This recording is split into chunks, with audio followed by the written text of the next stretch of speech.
بسم الله war-saxaafadeed guddiga madaxa bannaan ee doorashooyinka qaranka iyo soodimaha waxa uu bulshada Soomaaliyeed iyo dhammaan daneeyayaasha la wadaagaya xog ku saabsan horumarka iyo diyaargarowga doorashooyinka Koonfur Galbeed, diiwaangelinta codbixiyayaasha iyo qaybinta kaararka dadweynaha, astaynta goobaha codbixinta iyo qaadashada tababarada shaqaalaha ku-meelgaarka ee maalinta doorashada, soo xulista musharaxiinta golayaasha deegaanka iyo golaha wakiilada, soo gudbinta liiska wakiilada ururada ee goobaha codbixinta maalinta doorashada, aqoonsiinta iyo tababaridda korjoogtada gudaha haddii ay noqon lahaayeen ururada bulshada rayidka, warbaahinta iyo daneeyayaasha doorashooyinka. Haddaba guddigu waxa uu caddeynayaa in jadwalka doorashada dowlad goboleedka Koonfur Galbeed waxba iska bedelin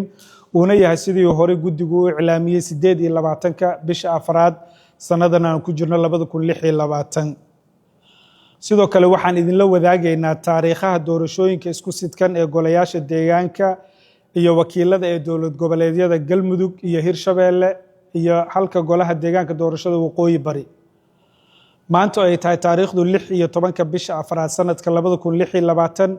shir ay yeesheen dhammaan xubnaha guddiga madaxa bannaan ee doorashooyinka qaranka iyo soodimaha ogana doodayay qorshaha dhammaystirka iyo qabashada doorashooyinka isku sidkan ee golayaasha deegaanka dowlad goboleedyada Koonfur Galbeed, Hirshabeelle, Galmudug iyo midda golaha deegaanka ee Waqooyi Bari iyadoo la tixraacayo si waafaqsan qodobka 18aad xeerka doorashooyinka qaranka oo uu horey guddigu u iclaamiyey bishii Febraayo 2 in la gali doono wajiga labaad ee qabashada doorashooyinka golayaasha deegaanka dowlad goboleedyada. waxaanu ku wargelinaynaa dhammaan ururada siyaasadda iyo daneeyayaasha jadwalka doorashooyinka isku sidkan ee dowlad goboleedyada Hirshabeelle, Galmudug iyo midda golaha deegaanka ee Waqooyi Bari.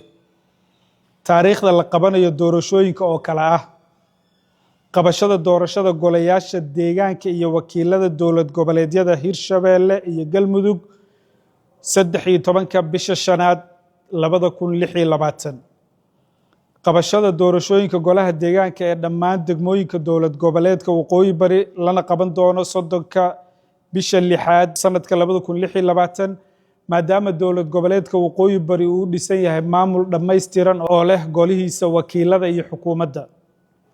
haddaba dhammaan dadweynaha Soomaaliyeed waxaan ku boorinaynaa inay ka faa'iideystaan fursaddan ay ku kala biiraan ururada siyaasadda una tartamaan dhammaan golayaasha kala duwan ee la dooranayo. sidoo kale ururada siyaasadda waxaa lagu wargelinayaa inay soo dhammaystiraan soo gudbinta liiska musharaxiinta golaha wakiilada, degmooyinka iyo wakiilada ururada goobaha doorashooyinka. wabilaahi tawfiiq.